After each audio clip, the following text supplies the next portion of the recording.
حضرت علی کو انہوں نے شہید کیا جو ان کے ساتھی تھے، خوارج۔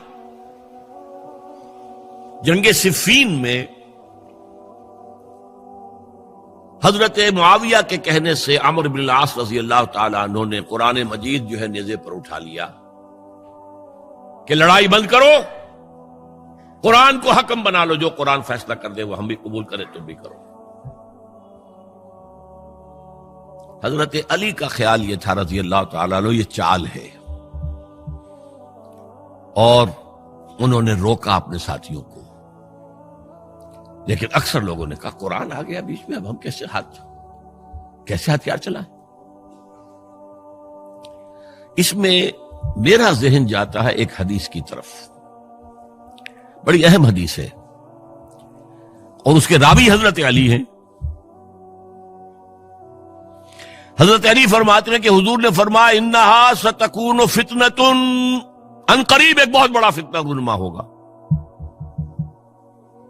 حضرت علی فرماتے ہیں میں نے عرض کیا مل مخرج منہا یا رسول اللہ، اس سے نکلنے کا راستہ کون سا ہوگا؟ فرمایا کتاب اللہ فیہ خبر ما قبلکم ونبأ ما بعدکم وحکم ما بینکم، اس قرآن میں تم سے پہلے لوگوں کی خبریں موجود ہیں، بعد آنے والوں کے حالات موجود ہیں، اور تمہارے درمیان جو اختلافات بھی پیدا ہوں گے ان کا حل موجود ہے۔ تو اب کیسے نہ مانتے ہیں مسلمان؟ قرآن کو حکم بنایا جا رہا۔ بہرحال اس کے نتیجے میں جو بھی ہوا ہے یہ اب تاریخ کا معاملہ ہے، میں اس کی تفصیل میں نہیں جانا چاہتا، مسئلہ حل نہیں ہو سکا۔ لیکن حضرت علی کی خلافت جو ہے ان کے ہاتھ پر بیعت ہو گئی تھی، وہ چلی، لیکن 4.5 برس سوائے خانہ جنگی کے اور کچھ نہیں ہوا۔ وہ جو قافلہ آگے چل رہا تھا سیل رواں، وہ 1 انچ بھی آگے نہیں بڑھا۔ البتہ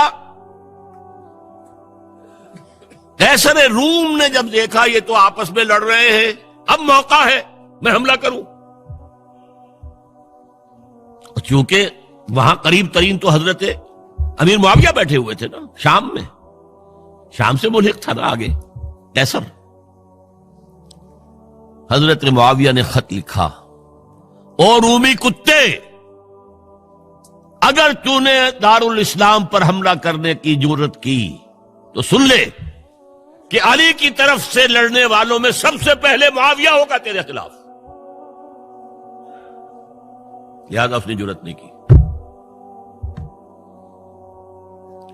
بہرحال حضرت علی کو شہید کرنے والے تھے ایکسٹریمسٹ جو خود ان کے اپنے ساتھیوں میں سے تھے۔ انہوں نے کہا وہ کہاں حکم کیوں مانا؟ ان الحکم الا للہ، اللہ کے سوا کسی کا حکم نہیں، قرآن حکم نہیں ہے، کیوں مانا تم نے؟ اور اگر مانا تھا تو اب حکم کی بات کیوں نہیں مانتے؟ چھوڑ دو خلافت۔ بہرحال یہ کہلاتے ہیں خوارج، جنہوں نے بغاوت کی ہے حضرت علی کے ساتھیوں سے۔ ان میں سے 3 نے بیٹھ کے طے کیا کہ یہ 3 جو در حقیقت بڑے شخص ہیں، یہ اس وقت امت جو ہے ان کی وجہ سے اس مشکل میں پڑی ہوئی، تینوں کو قتل کر دو۔ فلاں دن صبح فجر کی نماز کے وقت ایک شخص وہاں جائے گا، ایک شخص وہاں جائے گا، ایک شخص وہاں جائے گا، اور فجر کی نماز میں قتل کر دو۔